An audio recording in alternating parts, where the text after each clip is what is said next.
अच्छा, पितामह भीष्म जो अखंड ब्रह्मचारी थे और इन्हें इच्छा मृत्यु का वरदान था, पर इन्हें भी बाणों की सैया में लेटना पड़ा। आखिर कौन सा पाप हो गया? कहते हैं ना, पापों का फल देर सवेर भोगना सबको पड़ता है। भगवान ये कहना चाहते हैं कि पितामह भीष्म जैसे दिग्गजों को भी अपने पापों का फल भोगना पड़ा, तो वैरे गरे नत्थु खैरे की हम क्या कहें। इसलिए मैं आपसे प्रार्थना पुनः करूंगा कि आप पाप से बचिए, पाप ना करिए, पाप से बचिए, अधिक से अधिक बचिए, पाप मत करिए, असत्य ना बोलिए। पितामह भीष्म की गलती क्या थी? बोले पितामह भीष्म चाहते तो महाभारत को रोक सकते थे। कैसे रोक सकते थे? दुर्योधन को मार देते। इनके पिता ने कहा था, अच्छा, पितामह भीष्म ने एक प्रतिज्ञा ले रखी थी कि मैं कभी शादी नहीं करूंगा, मैं ब्रह्मचारी रहूंगा, और पितामह की यह प्रतिज्ञा ही महाभारत का कारण बन गई। बाद में पितामह भीष्म ने जब बाणों की सैया को ग्रहण किया, तब उन्होंने कहा था कि मैंने जो प्रतिज्ञाएं ली थी वो गलत प्रतिज्ञाएं थी। यदि शादी कर लेते तो फिर इनके पुत्र ये राजा बनते। पितामह भीष्म क्या बनते? राजा। राजा कौन बन गया? बन गए पांडु तक तो बात सही थी, पांडु तक तो हस्तिनापुर ठीक चली, पर पांडु के बाद जब धृतराष्ट्र को राजा बनाया गया तो धृतराष्ट्र ने अपने तरीके से राज्य को चलाया। धर्म का, नीति का कोई ज्ञान नहीं लिया और बस मनमाना करते रहे, मनमाना काम करते रहे, और परिणाम ये हुआ कि महाभारत की स्थिति उत्पन्न हो गई। पितामह भीष्म ने प्रतिज्ञा ली थी कि मैं कृष्ण को अस्त्र शस्त्र उठवा के रहूंगा महाभारत में, और कृष्ण ने प्रतिज्ञा ली थी कि मैं अस्त्र शस्त्र नहीं उठाऊंगा। अंत में जब बाणों की बरसात भीष्म पितामह ने की, तब भगवान श्री कृष्ण को अस्त्र शस्त्र उठाना पड़ा, और भगवान ने अपनी प्रतिज्ञा तोड़कर भीष्म पितामह से कहा कि यदि सही वक्त पर आपने प्रतिज्ञा तोड़कर राज्य सिंहासन को अपना लिया होता तो आज ये दुर्दशा ना होती। कई बार हम लोग भी उत्तेजित होकर, क्रोध के वेग में आकर हम भी कहते हैं आज से हम तेरे घर नहीं आएंगे, आज से हम तेरा मुंह नहीं देखेंगे, आज से ये नहीं करेंगे। कई लोग ऐसी प्रतिज्ञाएं ले लेते हैं, ये गलत प्रतिज्ञाएं हैं। आपकी प्रतिज्ञा से यदि समाज का कल्याण, समाज का नुकसान हो रहा है तो ऐसी प्रतिज्ञा को तोड़ देना चाहिए, और आपकी प्रतिज्ञा से यदि जन कल्याण हो रहा है तो ऐसी प्रतिज्ञा सफल है। पितामह भीष्म ने जो प्रतिज्ञा ली थी, मैं अखंड ब्रह्मचर्य का पालन करूंगा, किया, पालन किया, पर यह प्रतिज्ञा पितामह की गलत थी। ये हम नहीं कह रहे हैं, हम कौन होते हैं उन पे आरोप लगाने वाले? वो स्वयं कह रहे हैं कि मैंने यदि सिंहासन पर पांडु के बाद मैं बैठ गया होता तो मैं ये गलत ना होने देता। सही व्यक्ति जब राज्य सत्ता पर बैठेगा तब तो सही होगा, गलत व्यक्ति बैठ जाएगा तो सबका नाश नहीं कर देगा। इसलिए सत्ता पर सही व्यक्ति को बैठना चाहिए, हाँ, ताकि वो राष्ट्र का उत्थान कर सकें, राष्ट्र का कल्याण कर सकें। प्रिय भक्तों, भगवान श्री कृष्ण भीष्म पितामह ने बाद में फिर नारी धर्म का, पुत्र धर्म का, पिता धर्म का, राज धर्म का, सारे धर्मों का बहुत विस्तार से महाभारत में निरूपण किया है। पितामह भीष्म जब सूर्य उत्तरायण भये तब पितामह भीष्म, ये पितामह भीष्म द्यौ नाम के गंधर्व, द्यौ नाम के वसु थे। इनका नाम था पूर्व जन्म में द्यौ, द्यौ नाम के ये वसु थे। श्री वशिष्ठ जी के यहाँ आए थे, उत्पात मचा रहे थे, तब वहां पर श्राप दिया गया था, जाओ मनुष्य बन जाओगे। वसु लोग मनुष्य बन गए, और बाकी वसु तो गंगा जी ने पानी में डुबा दिया था, बाकी तो तर गए। पर पितामह भीष्म को काफी वर्षों तक रहकर और उस श्राप को भोगना पड़ा। ये पितामह भीष्म की बड़ी चर्चाएं हैं। अब आगे भगवान जब द्वारिका पहुंचे हैं, उनका यथाउचित सम्मान, स्वागत, सत्कार हुआ। और यहाँ जब भगवान 125 वर्ष की लीला पूरी करके जब धराधाम को छोड़कर चले गए, कुंती बुआ को खबर लगी कि कृष्ण नहीं रहे, तो भगवान कृष्ण के वियोग में कुंती बुआ ने अपने प्राणों को त्याग दिया। पांचों पांडव स्वर्गारोहण के लिए निकल गए और भगवान के जाते ही कलयुग का दबदबा हो गया। राजा परीक्षित का जन्म हुआ, भगवान उनसे मिलने आए, दर्शन देने आए। ये वही परीक्षित हैं, उत्तरा के गर्भ को भगवान ने बचाया, बाद में इनका जन्म हुआ, ब्राह्मणों ने नामकरण संस्कार किया, बालक का नाम परीक्षित रखा। अब परीक्षित राजा बन गए और परीक्षित जी महाराज एक दिन नगर भ्रमण करने गए। उन्होंने देखा कि एक जंगल में एक गाय और एक बछड़े को एक काला सा व्यक्ति पाद प्रहार कर रहा था। राजा परीक्षित ने कहा, को भगवान आप कौन हैं महानुभाव, हमारी गाय को बछड़े को मारकर क्या आप दर्शाना चाहते हैं, क्या कहना चाहते हैं? वो व्यक्ति चरणों में गिर पड़ा, महाराज मेरा नाम कलयुग है, तो गाय को क्यों मारता है? बोले जहां गाय सेवा होगी, गोविंद सेवा होगी, वहां मेरी दाल गलने वाली नहीं, इसलिए गाय को और गोविंद को दोनों को हटाना चाहता हूं। राजा परीक्षित ने तलवार निकाल ली, आज तुझे छोड़ूंगा नहीं। राजा परीक्षित ने कलयुग का दमन करना चाहा, तब राजा परीक्षित के चरणों में कलयुग गिर पड़ा, महाराज मुझ में लाख बुराइयां हैं, लाख बुराइयां हैं, पर एक अच्छाई। क्या अच्छाई? कलयुग की अच्छाई क्या है? कि कलयुग केवल नाम आधारा, कलयुग केवल नाम आधारा, सुमरे सुमरे नर उतरहि पारा, सुमरे सुमरे नर उतरहि पारा। कलयुग में लाख बुराइयां हो सकती हैं, पर कलयुग में एक अच्छाई है। कृते अध्यायते विष्णु त्रेतायाम यजतो मखई, द्वापरे परिचर्यायाम कलौ केशव कीर्तनात्। सतयुग में ध्यान करने से, त्रेता में यज्ञ करने से, द्वापर में सेवा करने से जो गति मिलती थी, कलयुग में वह गति केवल नाम जपने से मिल जाती है।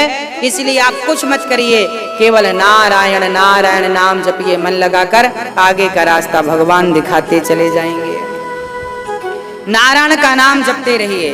कलयुग में ये अच्छाई को देखते हुए राजा परीक्षित ने कलयुग को 4 कमरे बनवाए। कलयुग कहाँ कहाँ रहता है जरा सुनिएगा। कलयुग के 4 स्थान, द्यूतम पानम स्त्रियः सूना, यत्रा धर्मश्चतुर्विधा। कलयुग 4 जगह रहता है, द्यूतम पानम स्त्रियः सूना। कलयुग का पहला ठिकाना है जुआ। जुआ, जहां जुआ होता है वहां सर्व नाश होता है। अभी हमने सुना कि लॉकडाउन में लोगों ने टाइम पास करने के लिए काफी ताश इत्यादि खेलते नजर आए, जुआ खेलते न घर पे। आजकल तो माताएं भी ताश खेल लेती हैं। तो मैं आपको बताऊं, एक माँ से मैंने पूछा, माँ ये ताश आप क्यों खेल रही हो? महाराज जी टाइम पास कर रहे हैं। एक दादाजी से भी हमने पूछा, ये क्या कर रहे हो?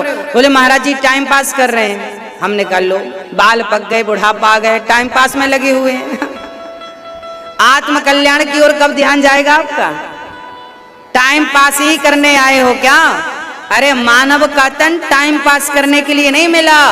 बड़े भाग्य मानुष तन पावा, दुर्लभो मानुषो देहो देहिनाम क्षण भंगुरा, तत्रापि दुर्लभम मन्य वैकुंठ प्रिय दर्शनम।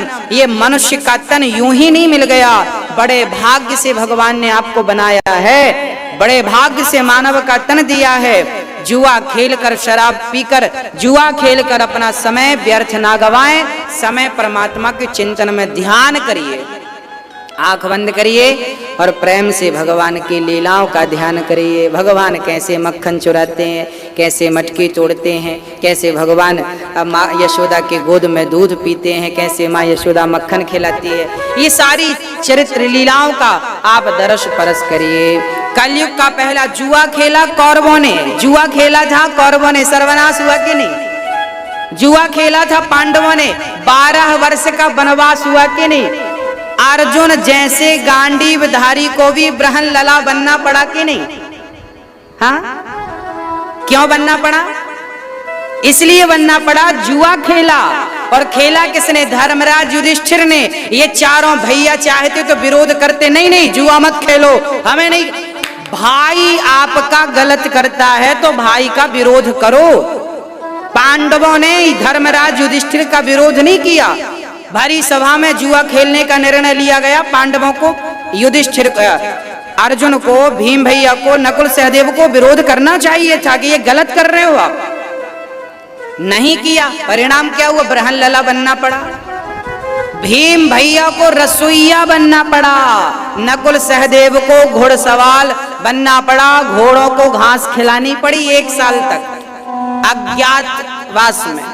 और स्वयं धर्मराज युधिष्ठिर ने जुआ खेला तो इन्हें क्या बनना पड़ा? एक राजा के यहाँ उनका संतरी बनना पड़ा, वहां सलाहकार बनना पड़ा।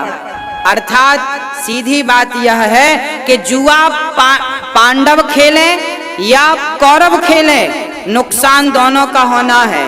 कौरवों ने कपट किया था जुआ में तो उनका सर्वनाश हुआ। इन्होंने कपट नहीं किया तो 12 साल का कष्ट भोग के 12 वर्ष का और 1 वर्ष का अज्ञातवास, 13 वर्ष का कष्ट भोग के फिर इन्हें राजगद्दी मिल गई। और महाभारत का कारण जुआ भी है, इसलिए जुआ ना खेलें, कल्याण होगा। कलयुग का दूसरा पानम बोले तो शराब। अभी लॉकडाउन खुला, हमने टीवी पर देखा, आपने भी देखा होगा, 2-2 किलोमीटर लंबी लाइन लग गई शराब पीने वालों की। लॉकडाउन ना होता तो पता ना चलता कि शराब की भी इतनी दीवानगी है। हाँ, लोग बारिश में खड़े थे छाता लगाकर, ओले गिर रहे थे तो लोग खड़े थे, और वो पत्थर ठोकर खा खा कर भी वो शराब को नहीं छोड़ रहे थे। इनका अभी आपने सुना होगा, टीवी पर एक न्यूज सुनी होगी, किसानों की फसल बर्बाद करने के लिए ना वो टिड्डियों का उड़न खटोला चल रहा। टिड्डी, जैसे टिड्डी आई किसान की फसल बर्बाद करती है, उड़ जाती है। अभी ये बारिश होगी ना, पानी गिरेगा तो टिड्डी का जो पंख होता है ना वो चिपक जाएगा, उड़ेगी नहीं, अर्थात ये मर जाएगी। जैसे टिड्डी की जिंदगी बहुत थोड़ी होती है, इनकी खुशियां थोड़ी होती हैं, थोड़ा सा जीवन होता है, ऐसे ही इन टिड्डियों की तरह ये शराबी लोग भी हैं। हाँ, ये शराब के नशे में अपना सर्वनाश कर लेंगे। जुआ शराब पियोगे तो नाश नहीं होगा, सर्वनाश होगा। हाँ, इसलिए आपकी अपनी समझदारी है कि आप शराब ना पिए। शराब पीने से बुद्धि बिगड़ जाती है। किसकी बिगड़ गई? भगवान कृष्ण के पुत्र पौत्रादि अंत समय में शराब पीकर ही आपस में लड़ करके समाप्त हो गए। भगवान कृष्ण के पुत्र पौत्रादियों को भी ये शराब नहीं छोड़ती, तो हमें उनका भी नाश। सारे 56 करोड़ यदुवंशी आपस में लड़के मर गए। जब शराब ने उन्हें नहीं छोड़ा तो हमें और आपको छोड़ेगी?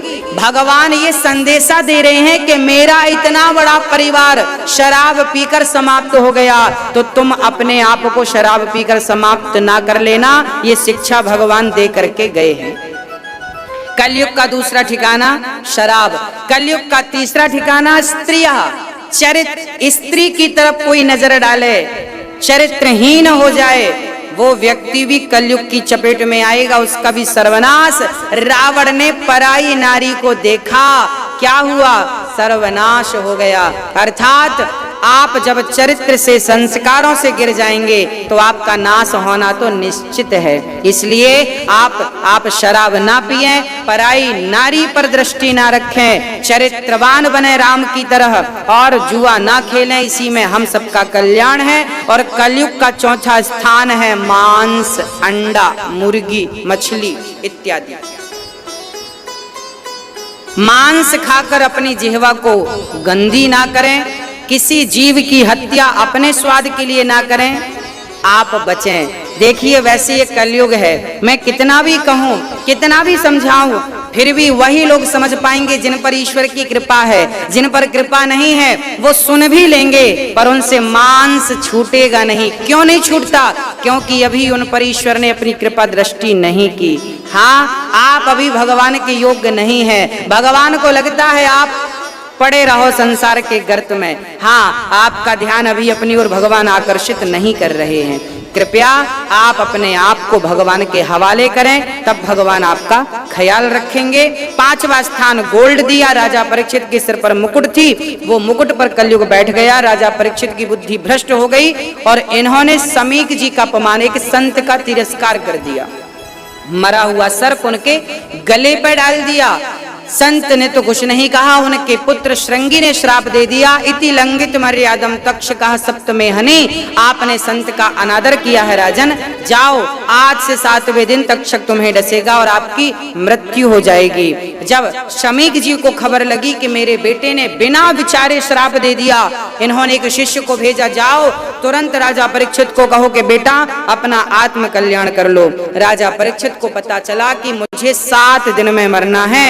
राजा परीक्षित तुरंत घर परिवार छोड़कर और प्रेम पूर्वक गंगा के तट पर आए और वहां पर जैसे ही पधारे बड़े बड़े संत आए, पर इनकी मुक्ति का, मोक्ष का कोई साधन खोज ना पाया।